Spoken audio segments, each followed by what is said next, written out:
श्रीमद् भगवत गीता चर्चा के 42वें भाग में आपका स्वागत है। द्वितीय अध्याय के श्लोक 18 पर चर्चा करेंगे। भूमिका। मनुष्य जीवन में गीता को समझना बहुत जरूरी है। गीता पढ़ने या सुनने से पापों से मुक्ति मिलती है। श्री कृष्ण कहते हैं, यदि तुम सदैव धर्म के मार्ग पर चलोगे तो सुखी रहोगे। आओ हम गीता पाठ सुने, पूरा वीडियो देखें, जिंदगी बदल जाएगी। अध्याय संख्या 2, श्लोक संख्या 18। मूल श्लोक।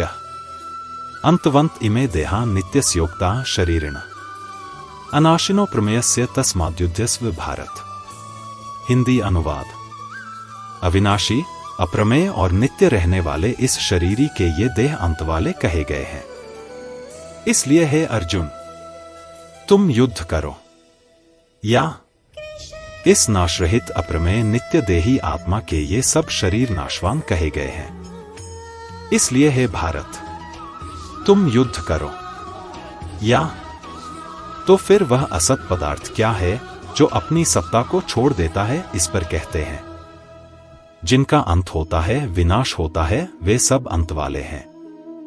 जैसे मृग तृष्णादि में रहने वाली जल विषयक सत्बुद्धि प्रमाण द्वारा निरूपण की जाने के बाद विच्छिन्न हो जाती है, वही उसका अंत है, वैसे ही ये सब शरीर अंतवान हैं तथा स्वप्न और माया के शरीर आदि की भांति भी ये सब शरीर अंत वाले हैं। इसलिए इस अविनाशी अप्रमेय शरीरधारी नित्य आत्मा के ये सब शरीर विवेकी पुरुषों द्वारा अंत वाले कहे गए हैं। यह अभिप्राय है। नित्य और अविनाशी यह कहना पुनरुक्ति नहीं है, क्योंकि संसार में नित्यत्व के और नाश के दो भेद प्रसिद्ध हैं। जैसे शरीर जलकर भस्मीभूत हुआ अदृश्य होकर भी नष्ट हो गया कहलाता है, और रोगादि से युक्त हुआ विपरीत परिणाम को प्राप्त होकर विद्यमान रहता हुआ भी नष्ट हो गया कहलाता है। अतः अविनाशी और नित्य इन दो विशेषणों का यह अभिप्राय है कि इस आत्मा का दोनों प्रकार के ही नाश से संबंध नहीं है। ऐसे नहीं कहा जाता तो आत्मा का नित्यत्व भी पृथ्वी आदि भूतों के सदृश होता, परंतु ऐसा नहीं होना चाहिए, इसलिए इसको अविनाशी और नित्य कहा है। प्रत्यक्षादि प्रमाणों से जिसका स्वरूप निश्चित नहीं किया जा सके वह अप्रमेय है। शून्य जबकि शास्त्र द्वारा आत्मा का स्वरूप निश्चित किया जाता है, तब प्रत्यक्षादि प्रमाणों से उसका जान लेना तो पहले ही सिद्ध हो चुका, फिर वह अप्रमेय कैसे है? शून्य यह कहना ठीक नहीं, क्योंकि आत्मा स्वतः सिद्ध है। प्रमाता रूप आत्मा के सिद्ध होने के बाद ही जिज्ञासु की प्रमाण विषयक खोज होती है। क्योंकि मैं अमुक हूं, इस प्रकार पहले अपने को बिना जाने ही अन्य जानने योग्य पदार्थ को जानने के लिए कोई प्रवृत्त नहीं होता, तथा अपना आपा किसी से भी अप्रत्यक्ष नहीं होता है। शास्त्र जो कि अंतिम प्रमाण है, वह आत्मा में किए हुए अनात्म पदार्थों के अध्यारोप को दूर करने मात्र से ही आत्मा के विषय में प्रमाण रूप होता है, अज्ञात वस्तु का ज्ञान करवाने के निमित्त से नहीं। ऐसे ही श्रुति भी कहती है कि जो साक्षात अपरोक्ष है वही ब्रह्मा है, जो आत्मा सबके हृदय में व्याप्त है इत्यादि। जिससे कि आत्मा इस प्रकार नित्य और निर्विकार सिद्ध हो चुका है। इसलिए तू युद्ध कर, अर्थात युद्ध से उपराम न हो। यहाँ उपर्युक्त कथन से युद्ध की कर्तव्यता का विधान नहीं है, क्योंकि युद्ध में प्रवृत्त हुआ ही वह अर्जुन शोक मोह से प्रतिबद्ध होकर चुप हो गया था। उसके कर्तव्य के प्रतिबंध मात्र को भगवान हटाते हैं। इसलिए युद्ध कर यह कहना अनुमोदन मात्र है, विधि नहीं है। गीता शास्त्र संसार के कारण रूप शोक मोह आदि को निवृत्त करने वाला है, प्रवर्तक नहीं है। इस अर्थ की साक्षीभूत 2 ऋचाओं को भगवान उद्धृत करते हैं। हिंदी टिप्पणी। आत्मा द्वारा धारण किए हुए भौतिक शरीर नाशवान है, जबकि आत्मा नित्य अविनाशी और अप्रमेय अर्थात बुद्धि के द्वारा जानी नहीं जा सकती। यहाँ आत्मा नित्य और अविनाशी है, ऐसा कहने का अभिप्राय यह है कि आत्मा का न पूर्णत नाश होता है और न अंशत। नित्य आत्म तत्व को अज्ञेय कहा है, जिसका अर्थ यह नहीं कि वह अज्ञात है। इसका तात्पर्य यह है कि जिस प्रकार हम इंद्रियों के द्वारा विषयों को जानते हैं, उस प्रकार इस आत्मा को नहीं जाना जा सकता। इसका कारण यह है कि इंद्रियां, मन और बुद्धि आदि हमारे ज्ञान प्राप्ति के साधन हैं, वे स्वतः जड़ हैं और चैतन्य आत्मा की उपस्थिति में ही वे अन्य वस्तुओं को प्रकाशित कर सकते हैं।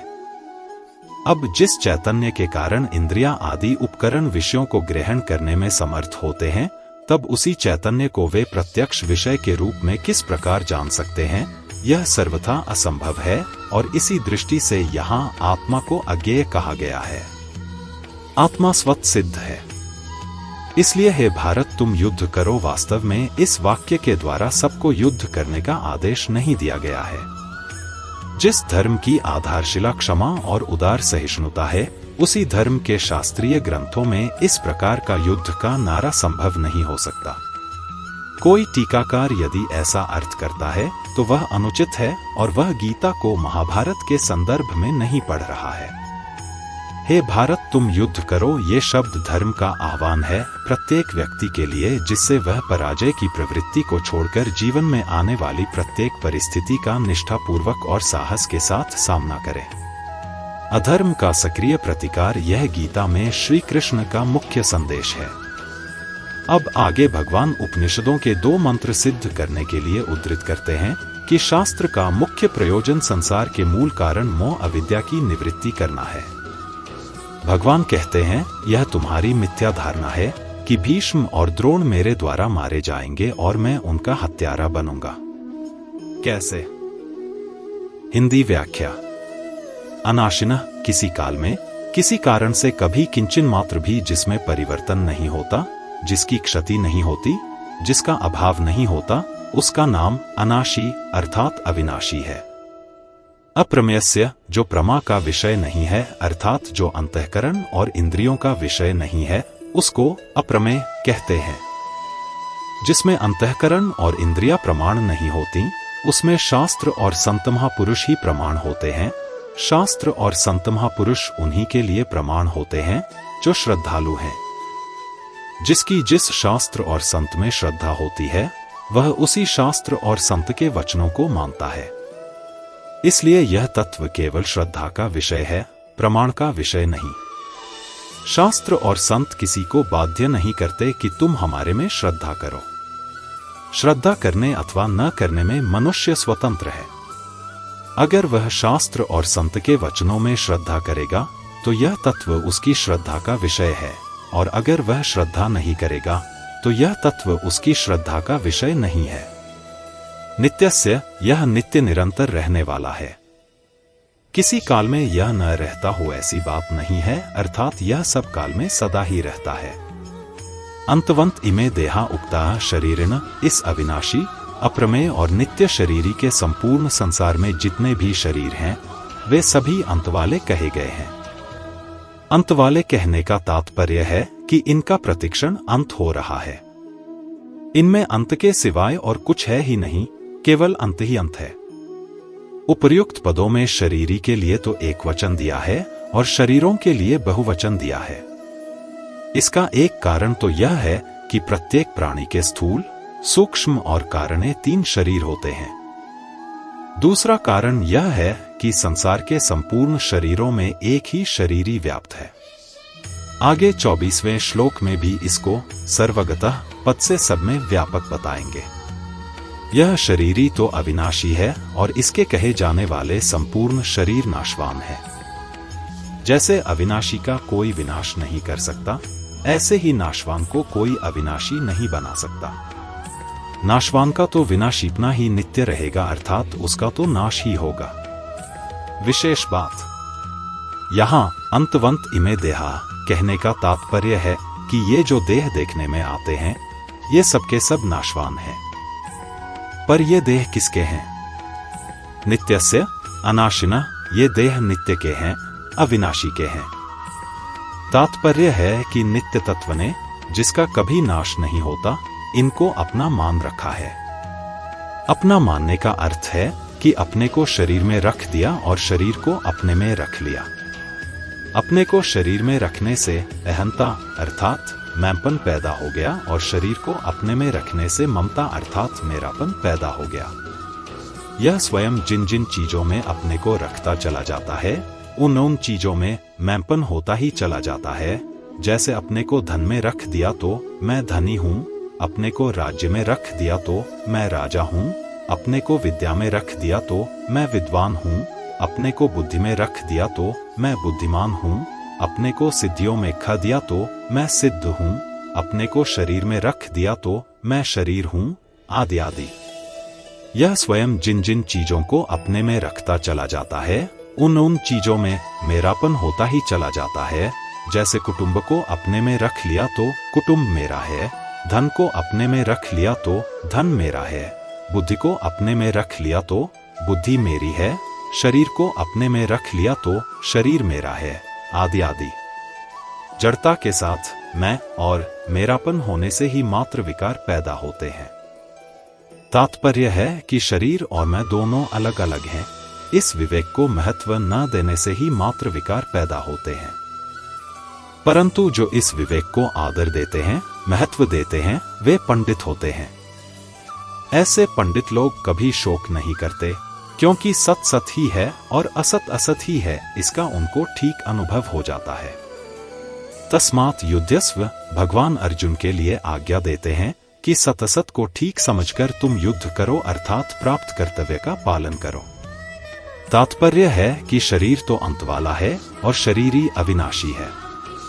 इन दोनों शरीरी की दृष्टि से शोक बन ही नहीं सकता। अतः शोक का त्याग करके युद्ध करो। विशेष बात, यहाँ 17वें और 18वें इन दोनों श्लोकों में विशेषता से सत्तत्व का ही विवेचन हुआ है।